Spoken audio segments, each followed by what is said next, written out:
ఉత్తరాంధ్రలో కానీ రాయలసీమ ప్రాంతంలో కానీ ఏ రకంగా ఉందనే పరిస్థితికి సంబంధించి వాళ్ళు ఇక్కడ ప్రస్తావించడం జరిగింది. మీకు కొన్ని చూపిస్తాను నేను క్లియర్ ఇక్కడ బోర్డు పైన. చూడండి, ముఖ్యంగా కడప జిల్లా అంటే ఇంకా వైసీపీకి తిరుగులేంది, జగన్ గారి సొంత జిల్లా.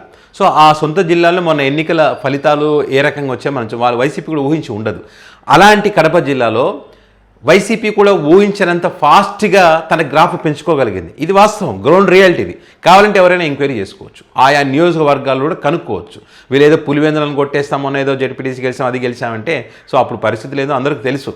వీళ్ళు అధికారంలో ఉన్నారు, అధికార బలం అన్నీ వాడారు. కానీ వాస్తవ పరిస్థితి ఏంటంటే ప్రజల్లో చాలా వ్యతిరేకత అనేది కూటమి పైన వచ్చింది. ఫస్ట్ వ్యతిరేకత వచ్చింది ఇక్కడ కడపలోనే. ప్రజలు ఎందుకంటే డైరెక్ట్గా వాళ్ళని క్వశ్చన్ చేస్తూ ఉన్నారు ఆ లీడర్లని, ఈ ఎమ్మెల్యేలని. ఏమైంది మాకు ఇస్తానన్న సంగతి, ఏమైంది మాకు ఆ రోజు హామీ ఇచ్చావు కదా, దీని సంగతి దాని సంగతి ఏంటని డైరెక్ట్గా అడుగుతూ ఉన్నారు అక్కడ. సో కాబట్టి కడపలో వేగంగా పెరిగింది. దానికి తోడు కడప ప్రాంతంలో సమన్వయం అనేది పెరిగి, సమన్వయ లోపం ఉంటే పార్టీకి నష్టం జరుగుతుంది. సమన్వయం పెంచుకొని యాక్టివ్ అయ్యారు ఇక్కడ పార్టీలో.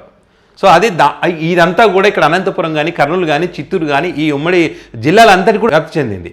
సో కాబట్టి అనుకున్న దానికంటే ఎక్కువ స్పీడ్లో రాయలసీమ ప్రాంతంలో వైసీపీ పుంజుకోగలిగింది. ఈ అంశాలనే వీళ్ళకి అనుకూలంగా ఉండేటువంటి రాయలసీమ ప్రాంతంలో ఉండేటువంటి లీడర్ కూటమికి సంబంధించిన వాళ్ళే అనేక సందర్భాల్లో చెప్తూ వస్తున్నారు. 2019 కంటే ఎక్కువగా వైసీపీ తన గ్రాఫ్ను చాలా తొందరగా పెంచుకోగలిగింది అని చెప్పి.